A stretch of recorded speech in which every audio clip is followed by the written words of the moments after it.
नमस्कार, स्वागत है आपका JJN न्यूज में। मैं हूं आपके साथ पूजा। 4 दिन पूर्व उत्तराखंड बोर्ड की हाई स्कूल एवं इंटरमीडिएट बोर्ड परीक्षाएं पूरे प्रदेश में शुरू हो गई थी, तो वहीं परीक्षा के चौथे दिन हरिद्वार जिले के एक ही परीक्षा केंद्र में 3 परीक्षार्थी परीक्षा देने के उपरांत अनुचित साधनों का प्रयोग करते पकड़े गए नकलचियों में 2 छात्र और 1 छात्रा शामिल है। वहीं एक ही परीक्षा केंद्र में 3 नकलचियों के पकड़े जाने से जहां एक और उत्तराखंड बोर्ड के नकल विहीन परीक्षा कराने के दावे की पोल खुली, तो वहीं सरकार के नकल विरोधी कानून को भी पकड़े गए इन नकलचियों ने चुनौती दी है। इसी के साथ ही उत्तराखंड बोर्ड के अपर सचिव ब्रजमोहन सिंह रावत ने इस बारे में क्या कुछ कहा, आप भी सुनिए। हाई स्कूल विज्ञान की परीक्षा थी, तो जनपद हरिद्वार में केंद्र संख्या 1230 महबूबी हाई स्कूल हजारा ग्रांट, यहाँ पर 3 परीक्षार्थी जो हैं ये अनुचित साधन का प्रयोग करते हुए कक्ष निरीक्षकों ने उनको पकड़ा है। इसमें 2 बालक हैं और 1 बालिका है। अब इसमें फिलहाल इनका परीक्षा फल रुकेगा और परीक्षा फल घोषणा के उपरांत यहाँ पर जो हमारा आक्षेप अनुभाग है वो इन उत्तर पुस्तिकाओं की समीक्षा करेगा। आपको बता दें कि उत्तराखंड विद्यालय शिक्षा परिषद द्वारा 27 फरवरी से पूरे प्रदेश में हाई स्कूल और इंटरमीडिएट की बोर्ड परीक्षाएं शुरू कर दी गई हैं। आपको बता दें कि बोर्ड मुख्यालय के अपर सचिव ब्रजमोहन सिंह रावत ने जानकारी देते हुए बताया कि हाई स्कूल की बोर्ड परीक्षाओं में हरिद्वार जनपद में एक ही केंद्र से 3 परीक्षार्थी नकल करते हुए पाए गए, उनमें जिसमें 1 छात्रा भी शामिल है और 2 छात्र शामिल है। आपको बता दें कि प्रदेश सरकार ने पिछले वर्ष नकल विरोधी कानून भी बनाया था कि इसलिए कि नकल जो परीक्षाएं संपन्न होती है उसमें किसी प्रकार की नकल ना हो।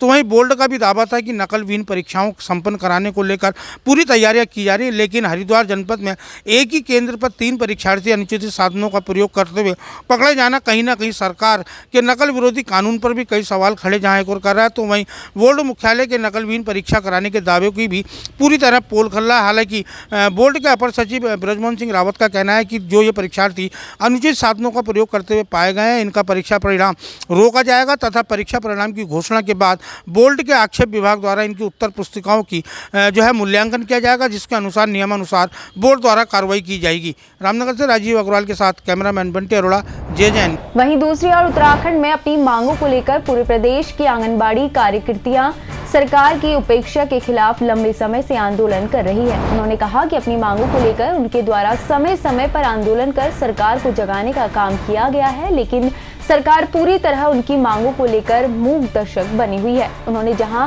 एक और सरकार से अपना मानदेय बढ़ाने की मांग की है, तो वहीं सेवानिवृत्त होने पर पेंशन न देने की स्थिति में 5 लाख रुपए देने की मांग की। उन्होंने कहा कि सरकार महिला सशक्तिकरण को लेकर लगातार दावे कर रही है, लेकिन अगर देखा जाए तो जिस प्रकार आंगनबाड़ी कार्यकर्तियों की उपेक्षा लगातार की जा रही है, तो उसे सरकार के महिला सशक्तिकरण को मजबूत बनाने वाले दावे की भी पोल खुल रही है।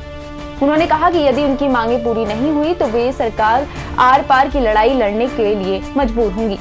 लंबे समय से धरना चल रहा है, किस प्रकार का सरकार द्वारा आश्वासन दिया गया? अभी तो हमारा ये सरकार द्वारा आज के लिए उन्होंने हम आश्वासन दिया है कि आज हम आपके जो भी आपकी मांगे हैं, हमारे मांगों में वो वार्तालाप करेंगे।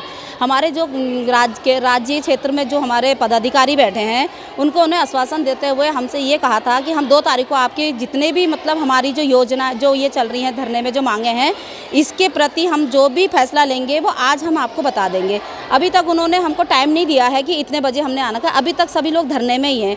अगर वो हमारी मांगे मान जाते हैं, थोड़ी बहुत पूरी कर लेते हैं, तो हम उनका काम सुव्यवस्थित तरीके से शुरू कर देंगे, ज्वाइनिंग ले लेंगे और उनकी योजनाओं पर अमल करना शुरू कर देंगे। और लेकिन अगर उन्होंने हमारी मांगे नहीं मानी है तो हम अपना धरना आगे बरकरार रखेंगे और अपना वो दिखाते रहेंगे। सरकार एक तरफ महिला सशक्तिकरण को मजबूत करने की बात कर रही है और बजट में लेकर भी महिला सशक्तिकरण को, जो महिला सशक्तिकरण मंत्री रेखा आर्य ने बड़े बयान दिए, उसको लेकर क्या कहना है?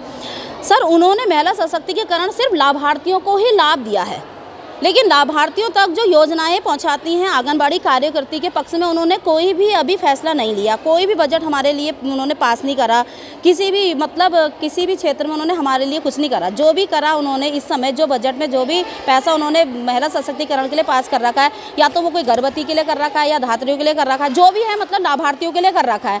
हो सके क्या पता माननीय रेखा मंत्री जी हमारे लिए आज कोई फैसला ले ले त्रिपाठी है। मैं बेलपलाव क्षेत्र से रतनपुर ग्राम सभा की आंगनबाड़ी केंद्र वाली हूँ। मुझे इस आंगनबाड़ी वर्कर्स में 33 साल मतलब 34वां साल लगने वाला है। अब मेरे 2 या 3 साल रिटायरमेंट को बचे हैं। अब मैं सरकार से चाहती हूँ कि हमारी सभी भी बहनें अभी तक तो बिल्कुल खाली हाथ रिटायरमेंट के लेके गई हैं। अभी हम लोगों के लिए भी हम इतनी उम्र में भी हम लोग इस तरह से चल रहे हैं यहाँ पर, यही उम्मीद से चल रहे हैं कि सरकार शायद हमारे लिए अब करे कुछ, लेकिन इतने सालों से हमारे लिए बिल्कुल जीरो माइनस हम लोग जा रहे हैं। मैडम ये बात है कि सरकार महिला सशक्तिकरण को मजबूत करने की बात कर रही है, तो उसको लेकर कितना सहमत? सर महिलाएं, उनके लिए पता नहीं और कौन सी महिलाएं हैं। मेन हम क्षेत्र में जिस क्षेत्र में हम जिन महिलाओं को हम लाभ दे रहे हैं सरकार के द्वारा धरातल पर, हम महिलाएं बिल्कुल खोखल हो चुकी हैं। जो पोषण हम बच्चों को दे रहे हैं हम महिलाएं खोखल हैं। हम महिलाओं के लिए आगे कुछ नहीं हो रहा है और सरकार को हम ये चाहते हैं इतने अब आगे ये आचार संहिता लगने वाली है, हमारे पास भी बहुत समय कम है। हम सरकार से लगातार इस हफ्ते के अंदर में उम्मीद चाहते हैं कि हमारे लिए वो कुछ करे। जो महिलाएं हम मेन हैं, रीढ़ की हड्डी हैं, उनके लिए हमारी रीढ़ की हड्डी खोखल हो चुकी है। आपको बता दें कि वर्तमान में पूरे उत्तराखंड में आंगनवाड़ी कार्यकर्त्रियां अपनी विभिन्न मांगों को लेकर कार्य बहिष्कार पर हैं, लेकिन आंगनवाड़ी कार्यकर्त्रियों का लगातार प्रदेश सरकार के खिलाफ रोष बढ़ता जा रहा है। आपको बता दें कि रामनगर में भी आज शनिवार को तमाम आंगनवाड़ी कार्यकर्त्रियों ने खत्री सभा में एकत्रित होकर सरकार के खिलाफ नारेबाजी की। तो वहीं आंगनवाड़ी कार्यकर्त्रियों ने सरकार के महिला सशक्तिकरण के मजबूत के दावों को भी पोल खोलते हुए अपनी उपेक्षा का आरोप लगाया। आंगनवाड़ी कार्यकर्त्रियों का कहना था कि आज जो सरकार की विभिन्न योजनाएं, बाल विकास से संबंधित जो भी योजनाएं सरकार चला रही हैं वो आंगनवाड़ी कार्यकर्त्रियों द्वारा जो है पात्र लोगों तक पहुंचाई जा रही हैं, लेकिन सरकार ने लाभार्थियों के लिए तो कई योजनाएं इस बार भी बजट में रखी हैं। कई करोड़ों की जो है योजनाएं जो है सरकार द्वारा बजट में रखी गई हैं, लेकिन आंगनवाड़ी कार्यकर्त्रियों ने कहा है कि उसके बावजूद भी जो उनकी रीढ़ की हड्डी है, आज सरकार के खोखले दावों के कारण उनकी रीढ़ की हड्डी पूरी तरह खोखली साबित हो गई है। सरकार ने आंगनवाड़ी कार्यकर्त्रियों के लिए बजट में कोई प्रावधान नहीं किया है, जिसको लेकर सरकार के खिलाफ और प्रदेश के मुख्यमंत्री पुष्कर सिंह धामी के खिलाफ उनका रोष बढ़ रहा है। उन्होंने कहा कि हालांकि आज सरकार ने उनको आश्वासन दिया था कि इस मामले में कुछ ना कुछ उनकी समस्याओं का समाधान किया जाएगा, लेकिन अभी तक कोई भी सरकार से कोई आदेश या कोई नुमाइंदा उनके बीच नहीं पहुंचा है, जिससे उनका आक्रोश लगातार बढ़ता जा रहा है। उन्होंने अपने मानदेय बढ़ाने के साथ ही रिटायरमेंट पर 5 लाख रुपए की धनराशि से उनको जो है देने की मांग की। उन्होंने कहा हमें पेंशन नहीं चाहिए, सरकार पेंशन नहीं दे सकती है, तो लेकिन रिटायरमेंट के बाद जो आंगनवाड़ी कार्यकर्त्री अपने केंद्र से सेवानिवृत्त होगी उसे 5 लाख रुपए की एक मुश्त राशि दी जाए, ताकि उसके परिवार का आगामी जो भविष्य है वो एक सुधर सके और उसकी भी एक ज़िंदगी अच्छी तरह संभल सके। और उन्होंने ये भी चेतावनी आज अपने कार्यक्रम के माध्यम से सरकार को दी है कि यदि उनकी मांगों का शीघ्र समाधान नहीं किया गया तो सरकार से आर पार की लड़ाई लड़ने के लिए भी वो तैयार हैं। रामनगर से राजीव अग्रवाल के साथ कैमरामैन बंटी अरोड़ा, जय।